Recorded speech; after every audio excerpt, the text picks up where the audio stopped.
फूटा घड़ा। बहुत समय पहले की बात है। एक गांव में एक किसान रहता था। उसके पास 2 घड़े थे। उन दोनों घड़ों को लेकर वह रोज़ सुबह अपने घर से बहुत दूर बहती एक नदी से पानी लेने जाया करता था।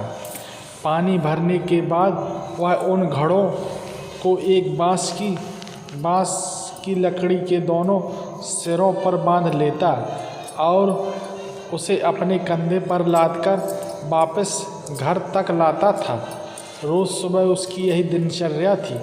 दोनों घड़े में से एक घड़े सही सलामत था, लेकिन दूसरा घड़ा एक जगह से फूटा हुआ था। इसलिए जब भी किसान नदी से पानी भरकर घर तक पहुंचता, एक घड़े पानी से लबालब भरा रहता और दूसरे घड़े से पानी रिसने के कारण वह घड़ा आधा खाली हो चुका रहता था। सही सलामत घड़े को खुद पर घमंड था।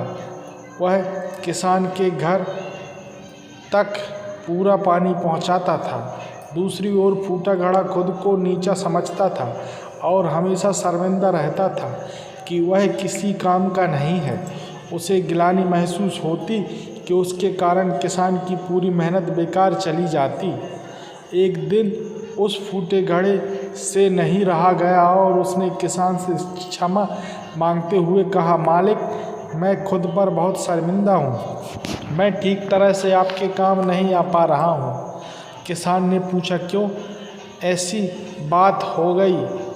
घड़े ने बताया, मालिक, शायद आप इस बात से अनजान है कि मैं एक जगह से फूटा हुआ हूँ और नदी से घर तक पहुँचते पहुँचते मेरा आधा पानी रिस जाता है। मेरी इस कमी के कारण आपकी मेहनत व्यर्थ चली जाती है। यह सुनकर वह किसान उस घड़े से बोला, तुम दुख मत हो। बस आज नदी से वापस आते समय मार्ग में खिले हुए सुंदर फूलों को देखना, तुम्हारा मन बहल जाएगा। फूटे घड़े ने वैसा ही किया। वह रास्ते भर सुंदर फूलों को देखता हुआ आया। इससे उसका विचलित मन शांत हो गया, लेकिन जब घर पहुंचते ही उसने पाया कि वह पुनः आधा खाली हो चुका है, तो उस पर फिर से उदासी छा गई। उसने किसान से अनुमन किया कि वह उसकी जगह कोई अच्छा और सही सलामत घड़ा ले ले।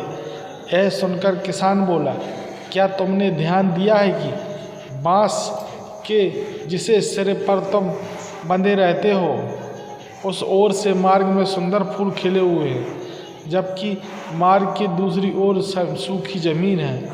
ऐसा नहीं है कि इस बात से अनजान हो कि तुम फूटे हुए हो।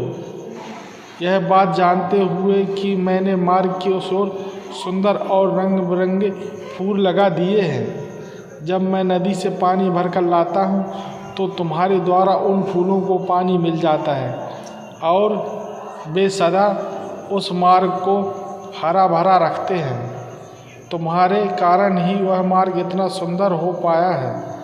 इसलिए तुम खुद को कम मत आको। कोई भी ऊंचा या नीचा नहीं होता।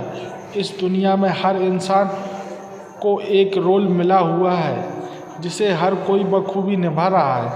इसलिए जो जैसा है, हमें उसे वैसा ही स्वीकारना चाहिए और उसकी कमजोरियों के स्थान पर उसकी इच्छाओं पर ध्यान देना चाहिए।